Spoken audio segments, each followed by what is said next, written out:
We've also added something, Patrick and I talked today, that the applicant still owes money on this for the peer review. And Patrick, can you give the exact amount that is owed? Yes, let me just bring up my email to you.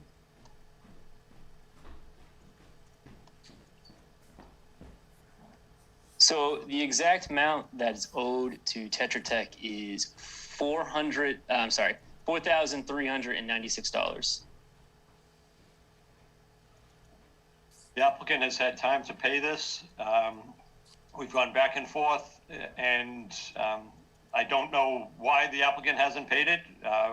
He's been aware of it, and I think it's put the zoning board in a difficult position. We do have Judy Barrett with us this evening, and I asked Judy to join us.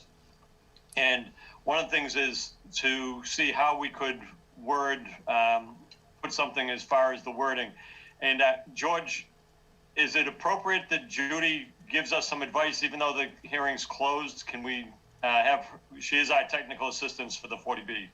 Yes, she can advise you as the technical assistant. Okay. Okay, thank you. Good evening, Judy. What do you have to say? How can we protect the town, but also, it's sad that it even comes to this, but go ahead, Judy. Yep, you're on mute, Judy. I should know better by now. The regulations do allow you to deny, an application if the applicant doesn't pay the peer review fees. I guess the question you want to wrestle with is, do you want to do that over such a small project? I mean, how far do you want to go with this in terms of, the inevitable appeal to the HAC? I think it's a policy. You guys have to make a decision how far you want to go. I mean, I think another alternative, which I have not discussed with George, and George may disagree with me about this, is that I don't see why you can't put a condition in the permit if you decide to approve the project that says no building permit will be issued until the outstanding peer review fees are paid. I don't know why you can't do that. Town council, do you want to give an opinion on that? Yes, first of all, good evening, Mr. Chair, members of the board, George Pucci from Town Council's office. Yeah, I advised the same thing last time as what Judy just said about having it as a condition. And I thought we had it in the draft, as something that's built in, like a condition that needs to be satisfied prior to another stage of this project, like prior to issuance of the first building permit, whatever it might be. And so that's what I'd recommend. And I do agree also with Judy. Yes, it's technically grounds to deny, but my guess is, by, some reading of regulations or, some unforeseen ruling from HAC, I don't feel great about proceeding to an appeal to the HAC based on the outstanding balance on the peer review fee at this stage. If it was similar to the other case that you had where there was no peer review fee paid at all out of the gate, and there was a disagreement over it and an appeal by the applicant, and there was never a peer review at all, that would be a different story. And you did deny the notice of project change based on that. But here you have had peer review. It's, you're at the very late stage. It's past the close of the public hearing. And now you have an outstanding balance. So while I definitely don't think you should waive that balance, because the town will have to pay it, right? To the peer reviewer, because you can't leave them unpaid. Right. So it still should be put on the applicant. But I would recommend at the stage of the proceeding that this is in, that you include that as a condition to the permit versus a denial of the permit outright. Okay. So that would be my opinion on it. Okay, Thank you, Town Council. Thank you, Judy Barrett. So that is that's one concern. I'm also concerned that, as somebody just said, I think George, you said the town of Walpole owes this money. The work has been done. The applicant had agreed to pay it and has not paid it. It puts us in a bad situation. So that being said, Patrick, I saw how you added the condition. It's added in there. I also think we need to add a condition that links it to not only the issuance of within 30 days of the comprehensive permit, no building permits will be issued. I think that has more teeth to it. George, go ahead, Patrick. It looks like you want to say something. Yeah. So the current language of the condition, I believe, is what we had discussed at our last meeting, and so I did talk to Ms. Barrett today regarding changing the language to be prior to issuance of a building permit or something of that like. So I don't know if that's something you want to just change to condition A16, or if you want to create an additional condition, but I guess I would leave that to you and the rest of the board. I think we need to have it as an additional condition, just in case there's some way that this one isn't enforceable, and we can A17. It links directly to the building permit. Could John? Can I just add on that? Sure, George. Yeah, as opposed, I agree with you 100%. I think that's a good idea, because it definitely should be tied to the issuance of the building permit, because A16 is kind of putting an affirmative obligation on you, really, as it really ends up being an enforcement issue if it's not paid within 30 days. So the question is, then what do? Do you have the building commissioner send out a notice? Probably you do. And then the town would have to make the decision whether it's worthwhile even filing an action. So as an additional safety valve, you could have it tied to the issuance of a building permit. But what I would do, instead of having it there, I thought that the permit was set up in a way that it had stages of the post permit events that will occur, including what has to occur before the issuance of the building permit. So that's where I would put that in. Like, in other words, final plans are approved, this and that. Yeah. In that stage of that section is where I would add it, as opposed to, sort of in a section that doesn't really apply to that. It should be part of those conditions that are in the section of the permit that C2 talks about C2. Prerequisites prior to the issuance of the building permit. I would put it in there. And I would make it C2A. Great. And up front.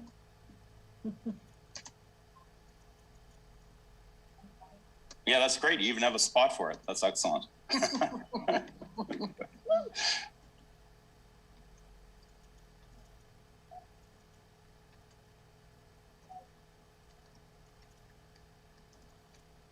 As Patrick's working on that, the other issue is, and board members, we deliberated, or we had deliberations last week. I haven't talked to board members individually to find out where you folks stand. Do you have concerns about this? Or it'd be, I think we all have concerns about the money, but other issues. Bob, how are you feeling on this? Trying to unmute here. Hold on a second. We can hear you. Okay.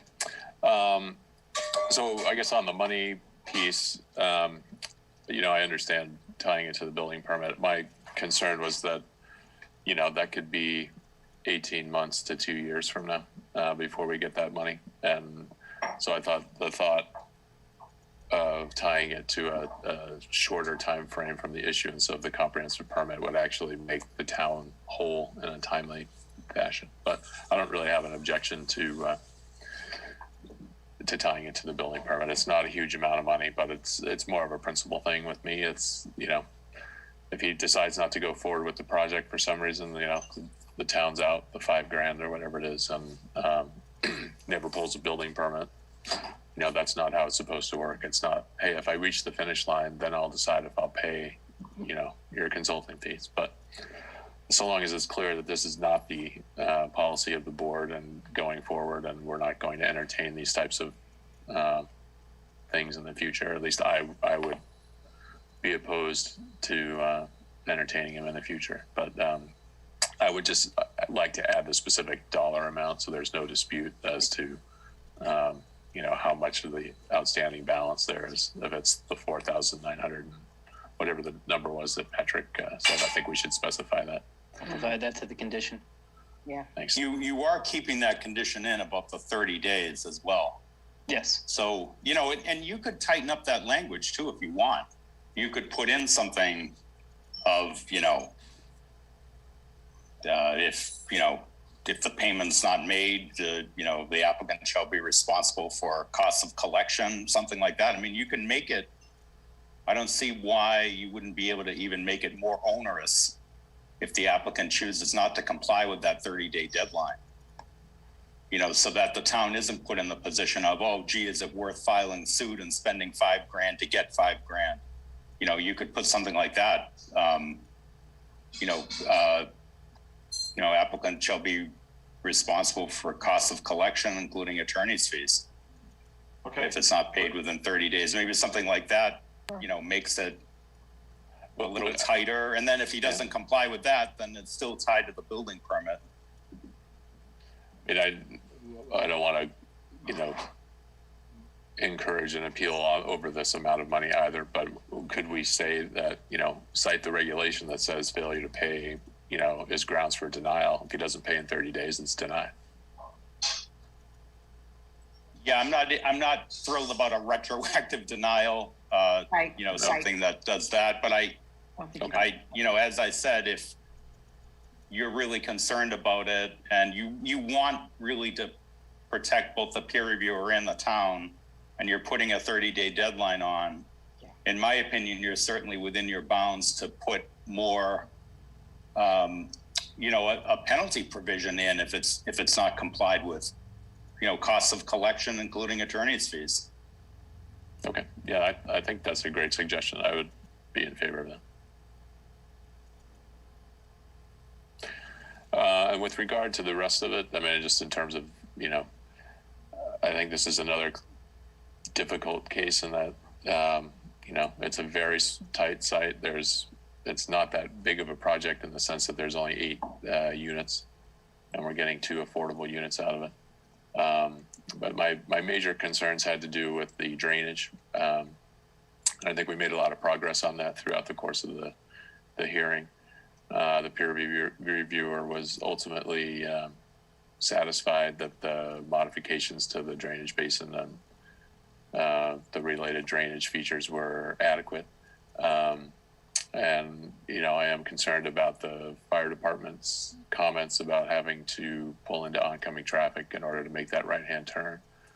I don't know that I would deny it on that basis, because I don't think that's probably a strong enough basis to deny. I think as a practical matter, when you hear sirens, you pull to the side of the road, and you often see that just as a practical matter, the emergency vehicles finding the safest route to get to where they're going. And if that happens to be down the center line because people have pulled over to the sides, I guess I don't see that as a huge barrier, although it is concerning.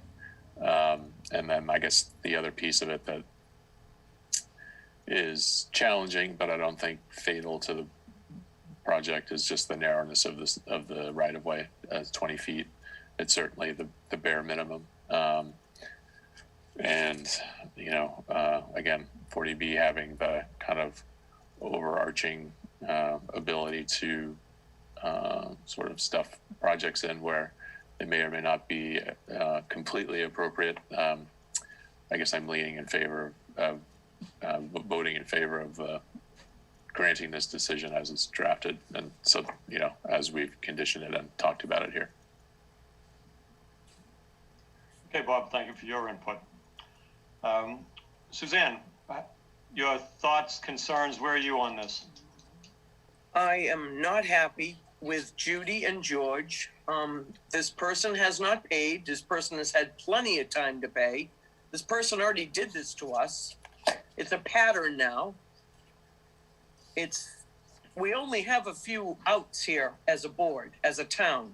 We only have a few rules that go in our favor. That's one of them. And this is the second time he's violated it. And he laughs at us when he violates it. On screen, on the video. I know that doesn't matter to some people, but he's just doing it to humiliate us. And I don't think we're going to get the money. I think, like Bob said, he's just going to, whatever. I just won't pull the permit. I have a huge problem with the fire truck going into the other side of the street. There's no sidewalk on that street. When the cars are going to pull over, they're going to be in someone's front lawn, I guess, because it does go over the center line quite a bit. I'm not sure of the exact footage, if anyone has that on them, but it goes way over the center line, not just a foot or 2 feet. If I'm correct, it was 10, but I could be wrong. But it went right over right over to the other lane. And you're coming up a hill also. So if you hear sirens, you're not going to see right away because you're coming up a hill. So I have a problem with that. And I have a really hard time with him owing us cash. Okay, thank you for your input, Suzanne. Drew Delaney, how are you this evening? Good, Chairman. I would echo what Suzanne said. I certainly feel as though the applicant provided us with less than comforting application for the entire permit. And I think that there's been enough questions or concerns raised by department heads that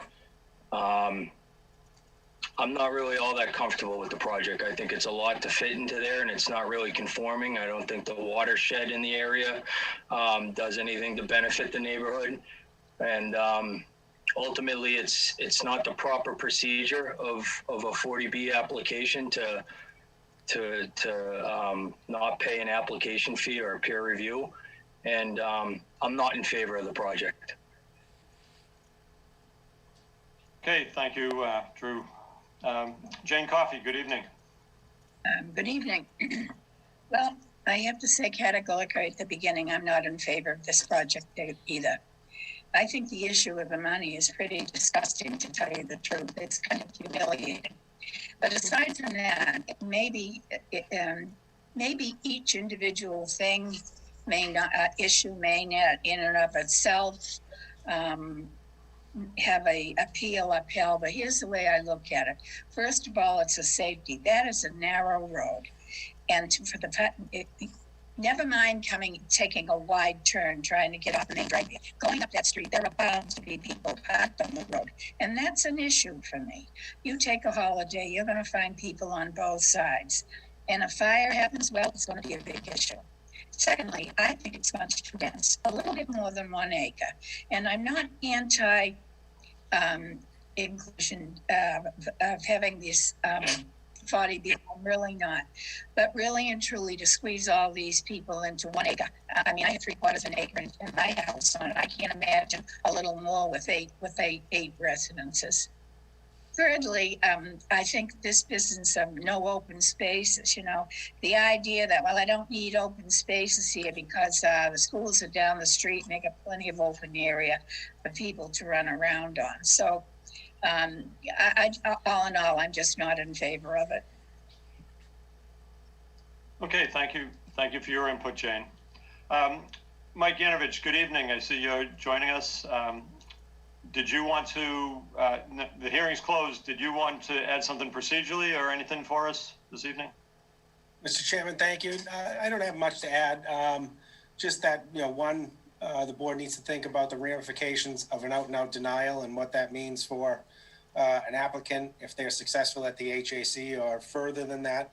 The conditions aren't there for a denial. So essentially the applicant is allowed to build and there are no conditions if there is an out-and-out denial from the board, which is, sticking to your guns. That's that's fantastic, but you have to think about if the HAC allows this project, what are the ramifications? What is the result of not having any conditions on this project? The other comment I'll just make is on the application, on the peer review fee. So I would suggest, and Judy or George, please opine on this, a simple condition that prior to submittal or review by the building commissioner, all peer review fees are paid. That way there, I can deny, that would start a whole additional review process by the state. If the applicant doesn't submit that fee and I don't review the permit, he would have to then go to the state to require me to review the permit, essentially. So on the permit side, on the application side, or the fee side, the condition could state that prior to review or submittal of a building permit, all peer review fees are paid. That way there, I'm not gonna review an application until those fees are paid. So that's just a suggestion. I don't know, Judy or George, if you've had experience in those types of conditions, you know, where they're outside the scope of 40B, they're on the application side. Yeah, we had that in before you jumped in. So we had those suggested conditions Okay. in there. So that part, you're concerned, you know, Judy and I agreed with what you're saying, and the condition is on the draft permit. Great. So, yeah. But So that, that's you know, I'm sorry, John, I answered that question directly. Usually I wait for No, you, but that's- I'm used to answering Mike's questions, so. No, that's fine, and I think what the building inspector just said was prior to review of building permits, all fees must be paid. So we're even taking it a step further. It's not just issuance of building permits, it's the review process. Is that correct, Mr. Yanovich? Yes, that's what I'm proposing. Prior to us even taking a look at the application, all permit fees or all application fees, all peer review fees are to be paid. That still Yeah, I think doesn't that would, solve. yeah, I think that would That's be still even not- better than what we're suggesting. That's, Yeah. Okay. So if he chooses not to pull a permit, that still doesn't solve the issue. And maybe George can opine on a town going after the applicant for services rendered during the process. But at least, well, we have that. So we have an early condition requiring him to pay it within 30 days and putting in language that, you know, he'll pay cost of collection if he doesn't pay it, including attorney's fees.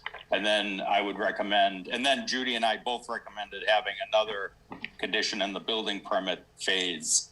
But your language is even tighter than ours in terms of the review, not even the issuance of the building permit. Yeah. So we're recommending having it in both places.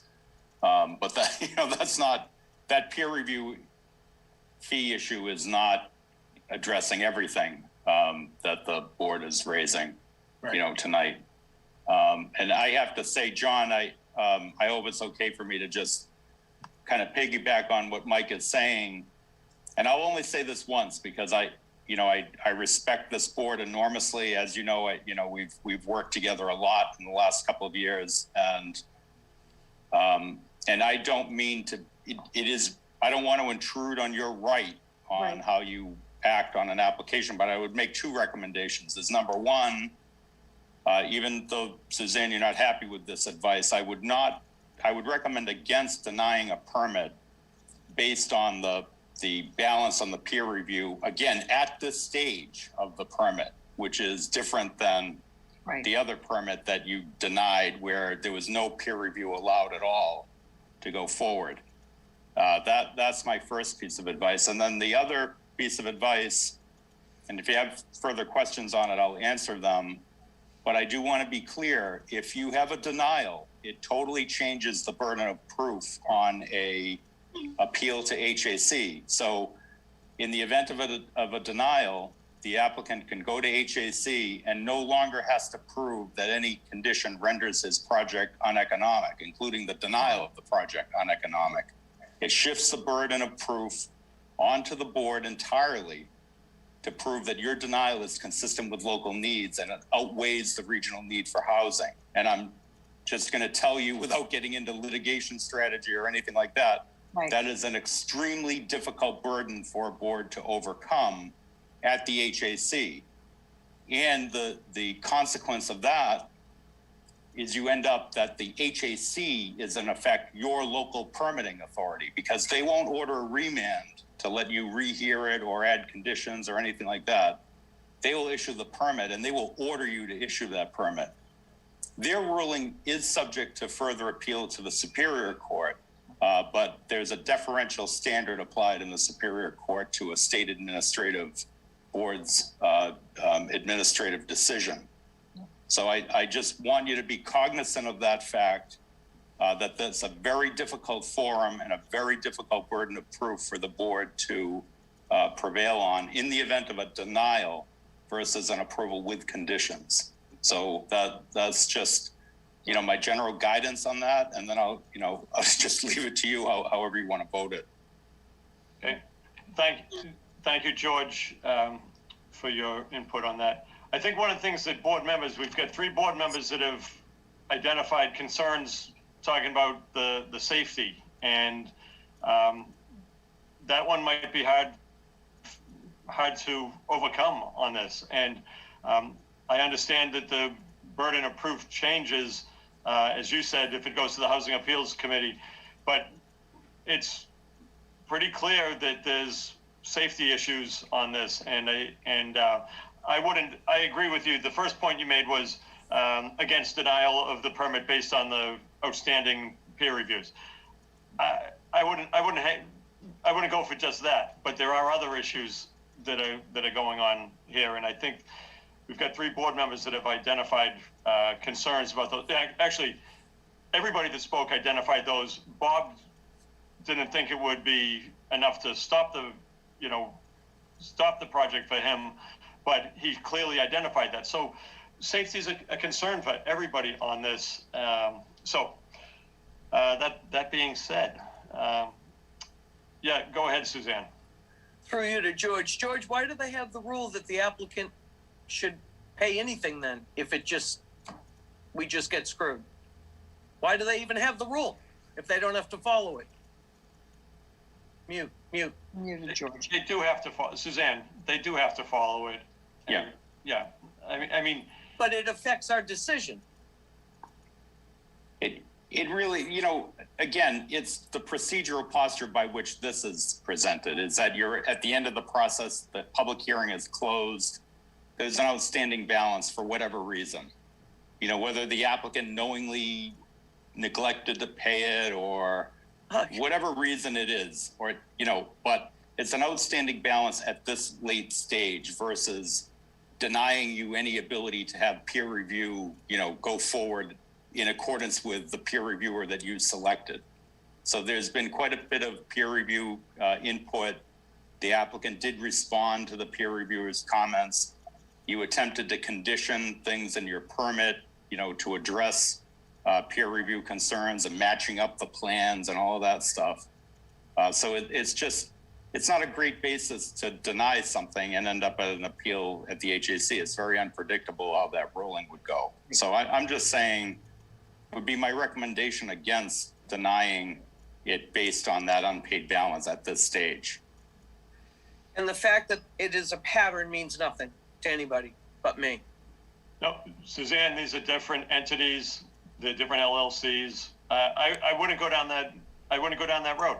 I think the fact is that it's not paid.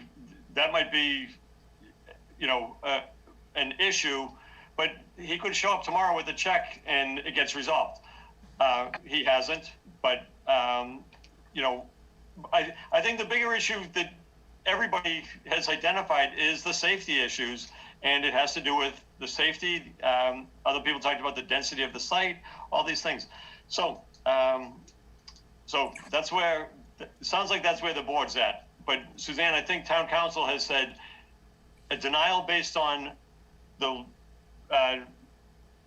non-payment of the peer review funds would not be a good thing, and it would probably be overturned. So. Well, the fire department was much more of an issue for me anyway. I agree. Yeah. So, okay. Chairman Lee, can I ask a procedural question? Sure, Mr. Delaney, go ahead. There's been a couple revised site plans submitted to the board. If the board denied this application and the HAC was to overhear or to approve the plan, which plan would it be that was submitted? And then if there was modifications of that plan, would it then have to be brought back before the zoning board or brought before the HAC at that point? I'm going to let Judy Barrett. Judy, do you want to explain procedurally how that would go? Thank you. Has the applicant actually identified what the official plan of record is, what their final submission is? Yes, we have So on if record. they have that, then you would identify that plan in the decision. Okay, You know, that's your approved plan, if you Right. will. So I don't think there's any issue about naming the plan that's going to be identified. You identify the plan by title, by revision date, by who prepared it, and what the plan sheets consist of. okay, I think Mr. Delaney, Drew, is your concern that it could go back to a 12 unit project? Is that your concern? You're on mute, Drew. Yeah, I mean, that's certainly part of it. The other question is, I look back through all the submissions that the applicants made, and there's numerous revised submissions that are made. And I know our conditioned response or our conditioned plan moving forward is specifying a particular set of plans, but if the applicant was denied, which set of plans would the HAC then be ruling on? And furthermore, if the applicant were to then modify that set of plans, would it then kick back to the zoning board of Walpole, or would it fall upon the HAC to deem whether or not it was a minor or major modification at that point? Well, it's a de novo hearing, so George, do you want to, they could strip it back to the original application. He certainly can appeal the number of units that he's being granted. Yeah, I've had even more grotesque results. Anecdotally, I've got some very contentious litigation going on. Drew, I think it's a great question, and this goes to my concern that I'm conveying to the board. And again, vote however you think you need to vote, but Agreed. I'm just telling you realistically, all bets are off when you go to the appeal to the HAC. So in the event of a denial, it's your burden to prove that the denial is consistent with local needs. And that means you have to outweigh the regional need for housing. If you're not in safe harbor, basically it's an almost impossible standard to prevail on. We would make the case, as Judy said, it's a de novo review, which means we would put in our own evidence to support the denial, and all the issues that were raised during the hearing. So we would make that case for you at the HAC, but it's still a very difficult burden of proof. Going specifically to your question, though, and this is where my real concern comes in, is you end up with the HAC as your permitting authority. Right. And again, like I say, all bets are off once they go to HAC, because not only can they return to the original plan, they can come up with a new plan and they can submit it to HAC and say, this is a de novo review. It was modified several times during the project. This is within the scope of what we put before the board. I want this to be the plan, Right. but now is the plan of record that the HAC rules on. Yep. And I had a specific case, without getting into, the name of the case or the municipality involved, with a very big project that they started out at 156 units of housing mixed between single-family homes and condominiums. During the public hearing process, they reduced the project to a 92-unit project. The board approved 60.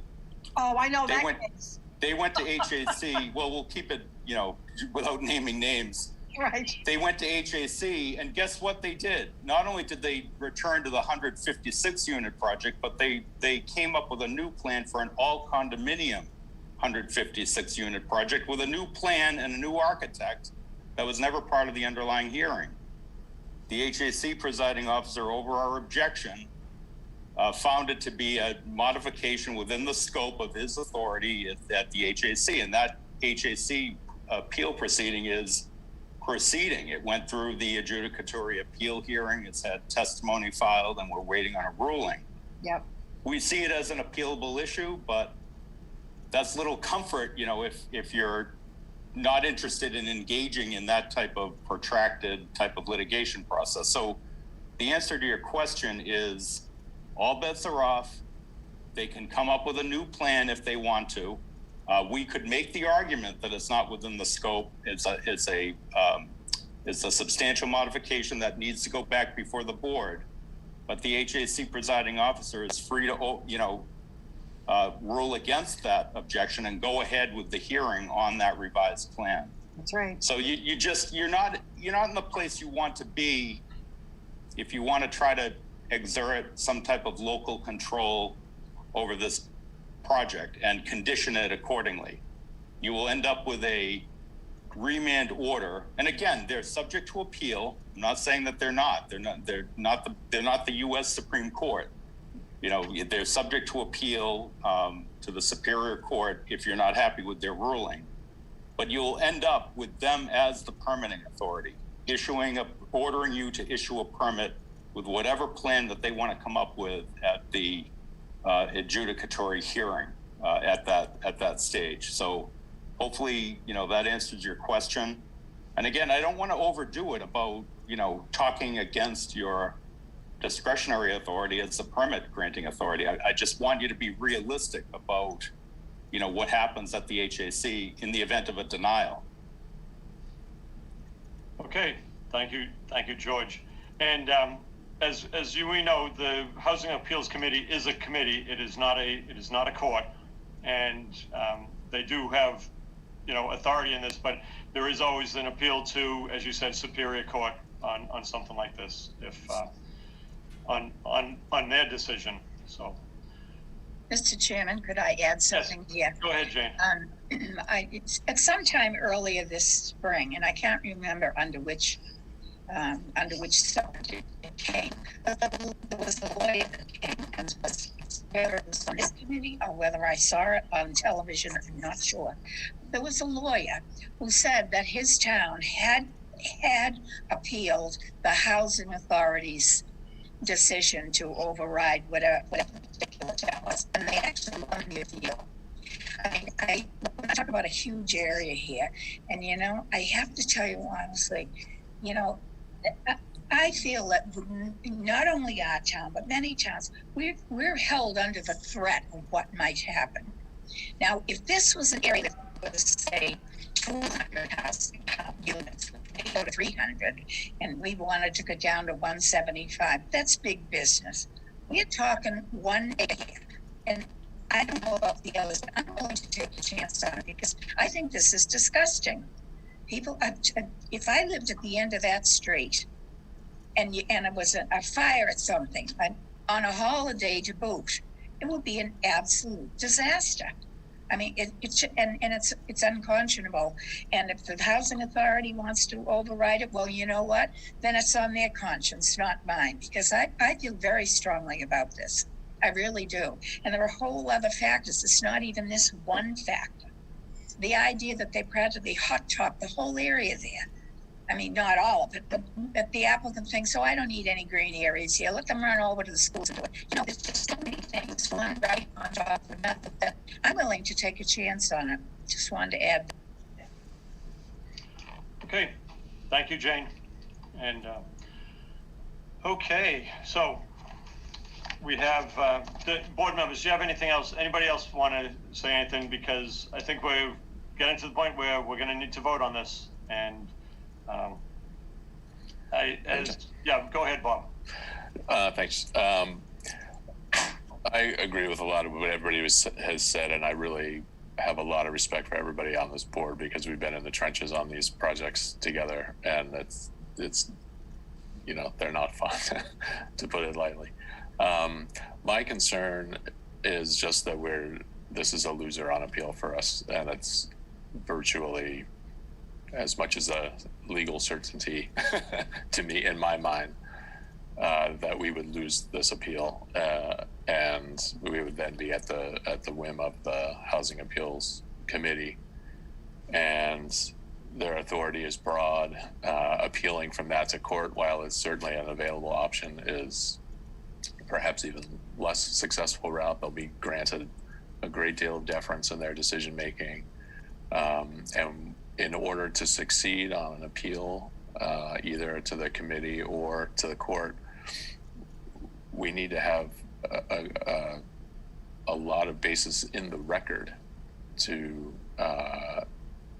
demonstrate that the local needs outweigh with the presumption that there's a need for affordable housing. And because Walpole is not in a safe harbor situation, making that second piece of that argument is difficult in a flat out denial. If we were to condition it perhaps to a reduced number of units, I'm not saying that we should do that, but I'm just saying, we're in a different footing. And as I think, I agree that there are health and safety concerns, especially with the traffic and the fire department access. But I didn't read the comments from the fire department as being so absolutely not this cannot stand. It's just, we have these safety concerns. I hear the comments about open space, and I agree there should be some on this, but the open space component of the local needs is not specific to what's on the site. It's really open space in the town more generally. So I don't need to go through the rest of them, but I just I guess I'm concerned that we're on this one, that we would have a tough row to hoe, and I understand the sense that the applicant was less than forthcoming with us, and could we deny just on that basis? Maybe we would, but that certainly is not going to carry the day on an appeal. And I'm just concerned that there's not really enough on this record to sustain our position if we were to go to the Housing Appeals Committee. But I totally appreciate and respect people's desire to go that route if that's what they choose to do. I just wanted to give my thoughts on it. Thanks. Okay, thanks, Bob. Anybody else? Because I think we have the decision before us, and it will be a roll call vote, and I need somebody to make the motion in the affirmative for the decision, and then as I think everybody has said tonight, we all vote our conscience on this, and I fully support any position you come down in, because as Bob said, we've all been through this. We've spent a lot of time on this project and others. Could I have a motion for case number 0520 for Dupuy Street Comprehensive Permit in the affirmative as drafted? So moved. Okay, moved by Suzanne. Second. Second by Jane. Okay, any further discussion? Okay. Town Council, any guidance? Just regular roll call vote on this, please. Yes, correct. Okay. Okay, roll call vote. Suzanne Murphy. Murphy, no. Bob Fitzgerald.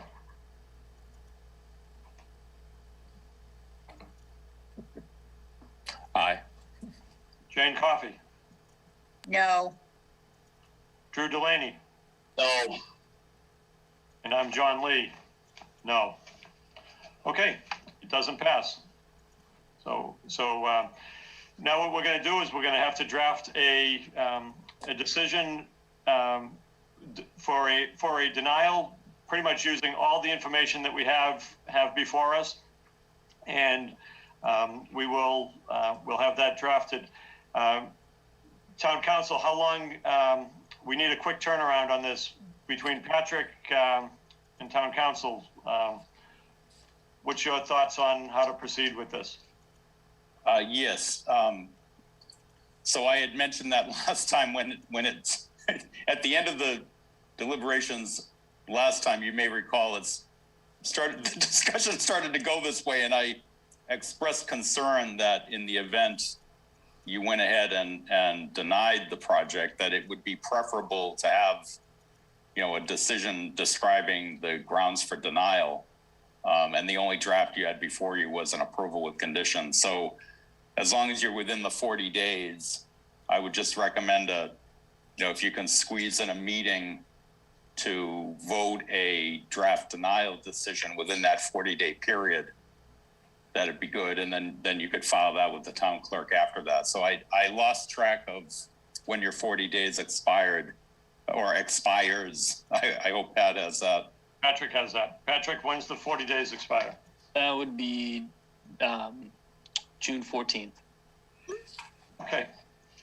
What I'd like to do is get a draft. Patrick, can you work on a draft decision, and I can send you some of the key points that board members have identified in the reasons for the denial. And, you know, we can even include all the conditions that were there so that the Housing Appeals Committee sees where we were, all the things that we had worked on. We're going to reference the plan that we were working on, but we're going to just have the reasons for denial in the next one. So with that, when do we want to, board members, are you available early next week for a meeting? Yep. Okay. Yes, Okay. Amy, what do we have for next Wednesday? We don't have anything scheduled for next Wednesday. Patrick and George, would that give you enough time to review, you know, get a draft? I mean, we're just adding the reasons for denial on this, and then just reviewing it for next Wednesday. Does that give you sufficient time, Patrick? Yeah, absolutely. In a week. George, will you be able to review it if Patrick gets to you maybe by Friday? Yeah, I'm on trial next week, but I can, if Patrick gets it to me, I'll give him a very quick turnaround. And then, if you want me at that meeting, you know, I can make that work. I have 9 to 1 sessions, so I can make that work on the 9th if you want me there that night. Yes, we would. Yeah. Okay. Okay. Okay. Anything else? Judy Barrett, thank you for joining us. Thank you, Judy. No problem. I'm sorry you were upset Thanks, with me. Jude. I just got to tell you what I think. Oh, But it's your decision. I sit on my own ZBA in my own town, and I get it. So, no, She said she was unhappy with me too, so it's we can share that, I guess. no problem, Judy, no problem. I'm always happy to see you. I appreciate everybody's help in this this long process during COVID, and this has been difficult. And you know, it's what we're doing right now. So, okay, thank you, Judy. Thank you, Judy. George. Thanks, Judy. Okay, George, are you going to just stick around for a few more minutes on the next one we have is Stone Street? Are you sticking around for that? Yes, I would recommend I stick around for that one. I would like that. Okay.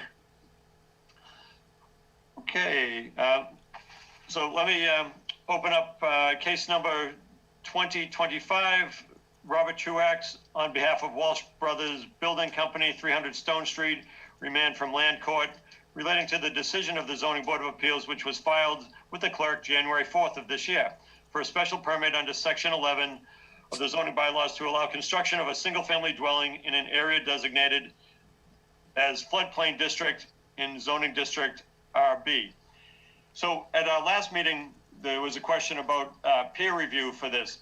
And with Patrick's help, we've solicited from some engineering firms to do an engineering peer review, and particularly looking at the floodplain issues and the culvert safety of the culvert at Stone Street, because it goes right through this property. Patrick, you got 2 quotes back from engineering firms. Is that correct? Yes, I was able to solicit quotes from GZA Geoenvironmental and Beals and Thomas. Mr. Chairman, Yes, could I just interrupt 1 quick second? Sure, go ahead. The applicant's attorney and the applicant are on the line. Could they be in the meeting, please? Brian Almeida and John Walsh. Sure. Yep, they can come in. Yeah, and this is actually a continued hearing too, hearing session. I'd recommend that definitely.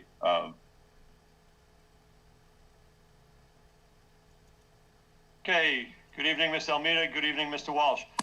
So right now, the question before the zoning board has to do with the peer review, and we have two quotes, one from GZA and the other one from, who was it, Patrick? Beals and Thomas. Beals and Thomas. I took a look at them, and I was going to recommend that we go with GZA. I think they're a reputable firm in the area, as is Beals and Thomas too. So, Ms. Almeida, or whoever's speaking on behalf of the applicant, are you willing to pay for the peer review for this project?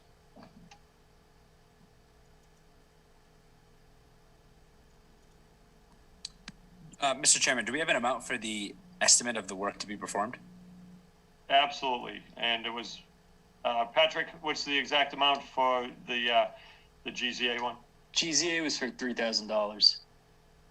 3,000 even? Yes. Okay. That's okay with the applicant. Okay. So I think what we need to do now is we need to have the peer review for this done. This was something that was recommended, and they'll take a look at some of the issues, the floodplain issues, and also there's questions about the culverts and the dam safety. Also, on this, we did have a submission today from Mr. O'Leary about a number of points, and those are in the record. Amy, have those? You have those, but I haven't had time to review any of his comments. I just got it this afternoon, so I'm not comfortable talking about that tonight unless somebody wants to talk about that. I did just have a little bit of advice about that, John. Okay, sure, Mr. Pucci, go ahead. That information was provided to me as well from the building commissioner. And I recommended first and foremost to let the applicant know about that, and it would be good if they had a chance to respond to that. And that was just kind of my preliminary advice about it. But I would agree with you, definitely. That's definitely not on for discussion tonight. Tonight was mainly to get the peer review going, so that could proceed substantively, and they could make their recommendations to you at the next hearing session. And I don't know, I think Mike said that he had provided it to the applicant, but I don't know if they've been provided that information yet about the, a lot of issues about site control and that type of thing. It would be good if we got their response to that at some point in this process. So, Mr. Chairman, I can just lend a quick kind of put this to bed, if you will, for tonight. I did provide it to the applicant in my office. Myself and staff did review the memo, which was provided to us as well. And we were able to track back, not to the 1970s, which the opponent provided the memo for, but we did track back to the 40s. And we have essentially discounted, what the the opponent has provided, and have confirmed that, the site is a buildable site outside of the special permit that's being requested. What is in the memo from Mr. O'Leary, it was Mr. O'Leary is a diligent citizen, but we did track back further than his issues and found that it is in fact a buildable site on the surface, and there wasn't much changed other than the town actually taking some of that property for the layout of Stone Street. The 300 Stone Street property actually existed back to the 1940s as it sits today, as well as the 290 Stone Street, which is hub grinding, existed back to the 1940s. And the 1970 A&R was essentially just the removal of a lot line, which probably didn't exist anyway due to merger. But, again, this is for next meeting. We have vetted this because when we make a decision or push something forward to the zoning board, we want to make sure that we're in the right. So myself and staff did review this, and the only outstanding issue was, the upland versus the lowland, or the upland versus the areas for wetland, and the applicant provided that information, and that actually stated that there's 93% contiguous building lot, and the rest of the lot, 7% is wetland or area that's not buildable. So we have vetted this. I can talk next meeting about it, but we have essentially put to bed the issues that Mr. O'Leary diligently went about and brought up.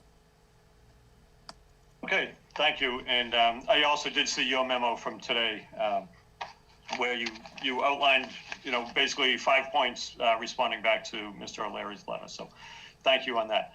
Okay, so Patrick, any idea how long they're going to need for a peer review on this? So in the just bringing up the quote now, their anticipated schedule is about 3 to 4 weeks. They will need to complete the work. Okay. Amy, what are we looking at for a meeting? Do we have a meeting about, say, 6 weeks, 5 or 6 weeks out? So we have a meeting on July 21st, which is the closest one to that. We have one next week, the 16th, the 23rd. The first week in July falls on July 7th, so we don't have a meeting that week due to the holiday. And then the regular scheduled meeting would be July 21st. Okay. Town Council, are you available for July 21st? One moment. And if everybody else would check their calendars too, as George is looking. Are you in person at that point, or do you know? We don't know. There'll be a decision made, I believe, June 14th. Patrick, when's? So we are all remote until at least June 15th. Kind of going on behind the background is the governor put forward legislation to try to maybe allow for towns to take part of the COVID version of the open meeting law to September 1st. So that's in the background. So that option's always there. But I think the option does go back to committees and boards after June 15th. If they wish to meet in person, they can, provided the space is accommodating. I'll make it work. July 21st. I'll make that work. I'll put it in. Okay. Other board members? Okay. And I'm going to ask Ms. Almeida and Mr. Truex, are you available for July 21st? That works for me, Mr. Chairman. Thank you. Okay. Yes, Mr. Chairman. Okay, great.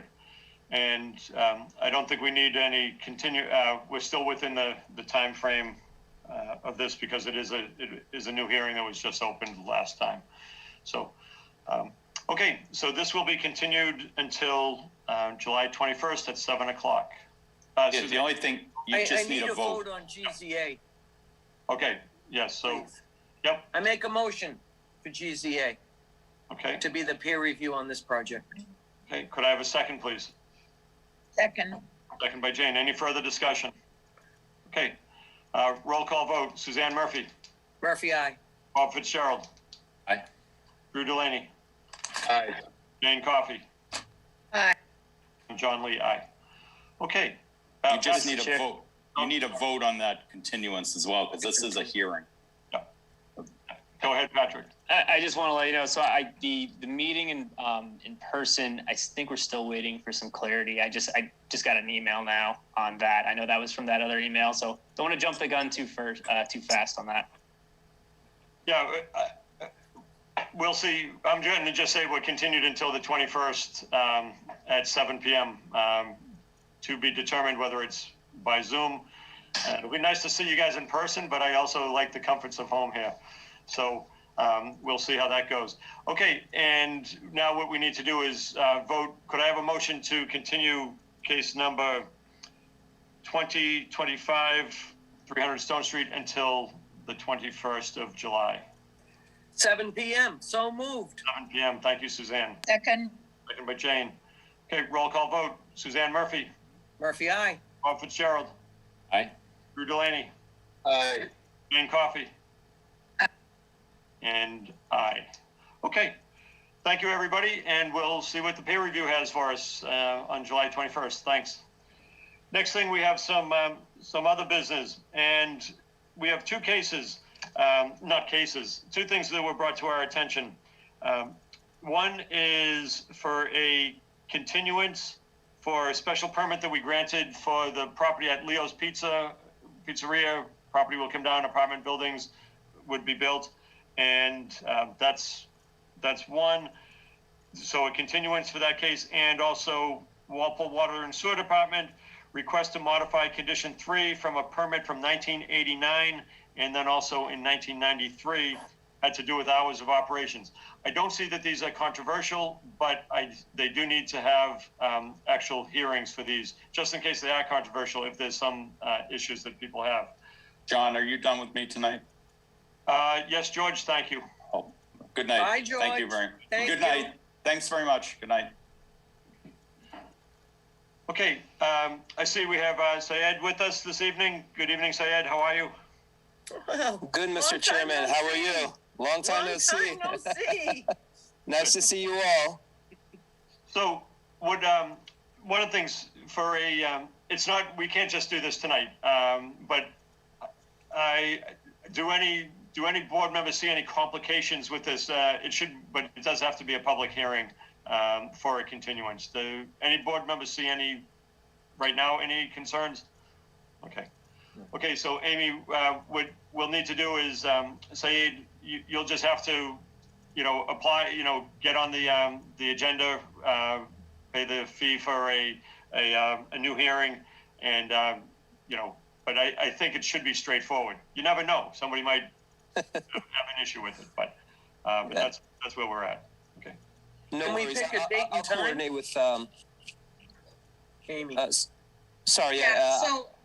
Yeah, I can, for advertising and everything, I can get you on the 23rd if it's a quick item. We have Moose Hill that night, but if it's a quick item, I don't see why it can't be on the 23rd. Yeah, good. If that works, if you can get the application in, and we'll go from there. But it does have to be a public hearing. Yeah, it won't be an issue. I'll coordinate with Amy, and we'll take care of whatever we need to do. That's the 23rd of June, correct? Yes. Okay. Yeah, I'll coordinate with Amy, Mr. Chairman. We'll take care of whatever we need to do. Sounds good. Okay. Thank you. Good luck with that. And I've been following your project with the other boards, and hopefully it's coming together for you. Everything's looking great. Thanks to you guys. I appreciate everything you guys done. Okay. Thanks. All right. We'll see you soon. Okay. Take care. Bye-bye. And then the next one has to do with we call it the grit chamber, the septage down on Robbins Road. And it does need to have another hearing for that. So, hey, Rick Madsen, how are you this evening? And Bernie Marshall, good evening. How are you? Good evening. How are you tonight? Good. Thanks for joining us. We did receive your letter, and it's not something that we can just vote on tonight. It has to have a public hearing because it involves a modification of a special permit. So Amy will be able to help you go through the steps of getting on the agenda and putting your application together. Mr. Chair, if I could just interject for 1 second. Sure. I'm not sure if this would fall into the category of like a modification, and you can, if the board to determine if it's minor or substantial. That's a 40B term, minor and I actually looked at the record going back to 1989, and there was a lot of deliberation on the hours of operation. And then even in 1993, they came back for another trying to change it, and the zoning board held with the decision on the hours. So it's not this isn't something that we can just have a vote to change. It has to have a public hearing for this. Okay. Does June 23rd work? I'm going to just ask Mr. Yanovich if he has any thoughts on that. I see he's still with us, so.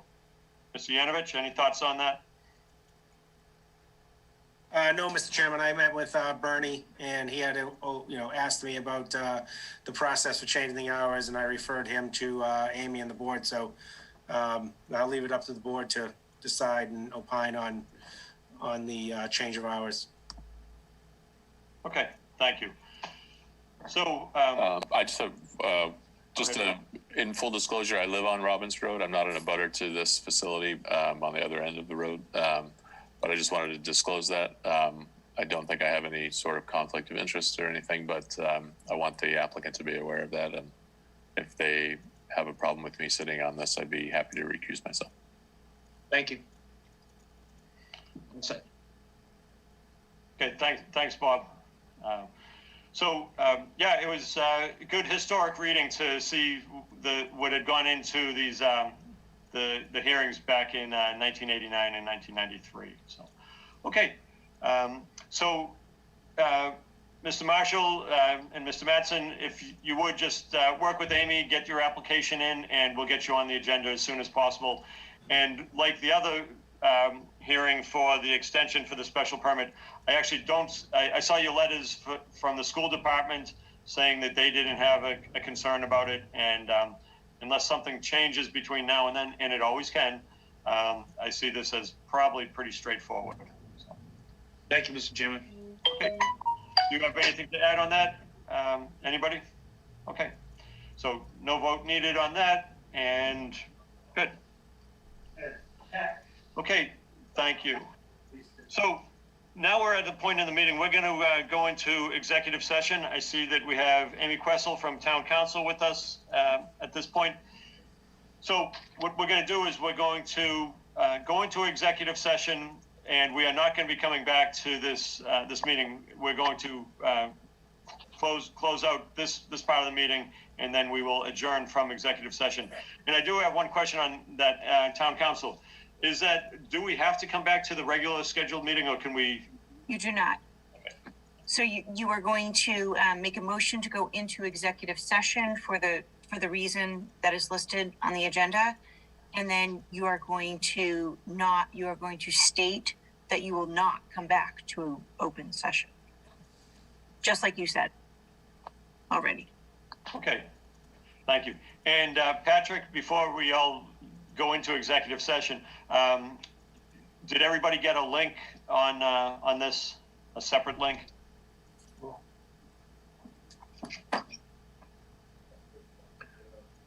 What do we do? Click off and then click back on? Yep. Okay. I've never done this. Okay. It's a different link, though, I think, Suzanne. It's not the same one we used to get. Yeah, I saw it from Patrick. Yep. Okay, great. Thank you. All right, I'm going to end this meeting then. If everyone's good. No. Stay. Stop. Wait. No, don't end yet. I have to read. Stay. He's going to make the motion. We have to make the motion to, we're going to go into executive session in open set. So we're in open session right now. We're going to make the motion to go into executive session to discuss litigation because there is, we are discussing litigation strategy that we cannot discuss in open session. And this is allowed under the open meeting law. We are going, and this is pertaining to the Summer Street HAC matter and any, I don't have the agenda in front of me. Do you? Votes may be taken. So I'll actually read exactly what. Thank you so much. I'm so sorry. No, that's okay. So right now we're in open session, and we are going to go into executive session under General Laws, Chapter 30A, Chapter 21A3, to discuss strategy with respect to litigation regarding 55 SS LLC versus the Walpole Zoning Board of Appeals, Housing Appeals Committee, case number 2021-02. Votes may be taken. The zoning board will not come back into regular session. We will adjourn from executive session. Perfect. Good. Okay. Roll call vote. So moved. So moved by Bob Fitzgerald. Second. Second by Suzanne. Roll call vote. Bob Fitzgerald. Aye. Drew Delaney. Aye. Jane Coffey. Aye. Suzanne Murphy, Murphy, aye. John Lee, aye. Okay, I'll see you all in executive session in a few minutes, or like 1 minute. Thanks, everybody. Oh, do I need a